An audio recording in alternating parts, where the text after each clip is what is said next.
Guys, good morning. So wakas, finally at last nakabalik rin tayo at nakabisita sa farm ni Lonlon. Yan o, may pag-gate na si Lonlon. Yes, may pag-gate na siya. Bo! Bo! Bisitahin natin yung mga tanim natin, yung mga papaya na. Guys, tingnan nyo yung mga ampalaya natin na mumunga na. Yes. Ang ganda oh. Ay, nakapag-harvest na kaya nito si Lonlon.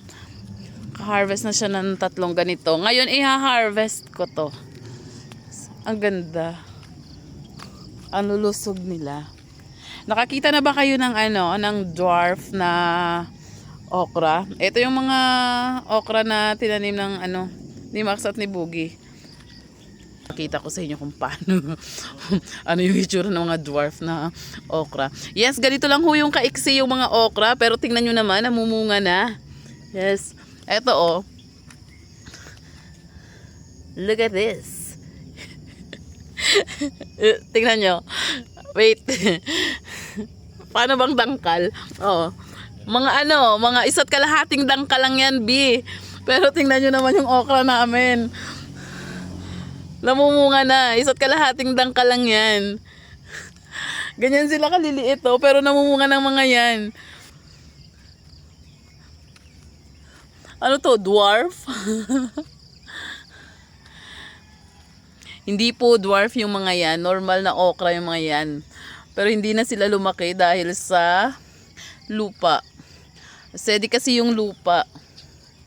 Nilalagyan pa ni Lonlo ng apog para at least bumalik sa dati. Yung mga papaya natin ang lalaki na. Yung mga malunggay din.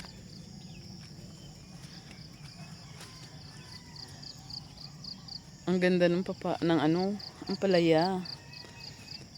Uy, kukunin ko to baka kasi maunahan na naman ako ng mga nangunguha ng gagamba. Kunin ko to mamaya. Ito yung ulam namin mamayang tanghali. Ang ganda na rito. Ito yung binili naming African talisay. Yes, sana mabuhay siya. Mabuhay ka, African talisay. Ay, mabubuhay talaga siya kasi may mga bagong dahon na. Yes. We also have kalabasa. Kalabasa sa bakuran. Para pagpasok mo pa lang ng gate, may makikita ka ng bunga ng kalabasa. Yung mga puno.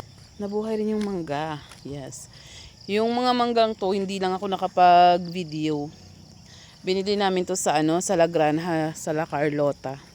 Dinayo pa talaga namin doon. Hello, Bo! Tuwang-tuwa talaga.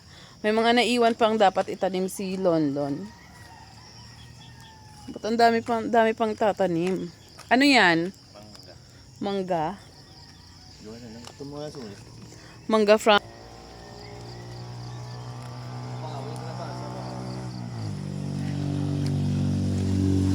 Akala ko dwarf din to eh. Mamunga rin sana siya. Eto lansones to.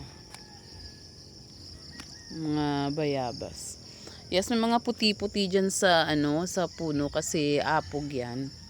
Ilalagay ni Lonlon para ma-neutralize yung yung lupa.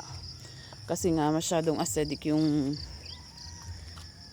lupa dito. Kaya nga yung nangyari sa mga okra namin, oh.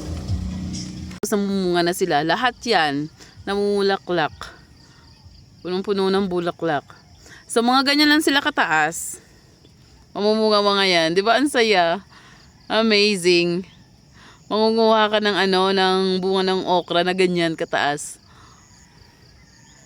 1.5 dangkal. So, dapat nakaupo ka kapag namimitas ka ng bunga ng okra nito. Yan.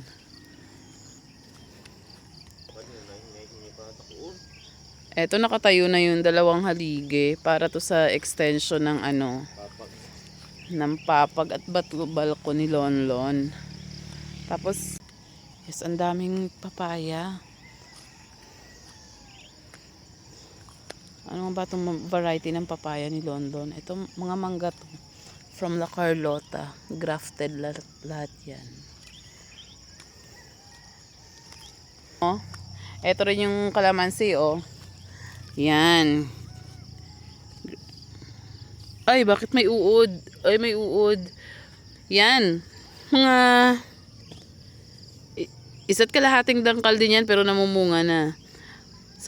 Namumunga na sila, oh. Sobrang liit ng bunga. My goodness. Ang cute.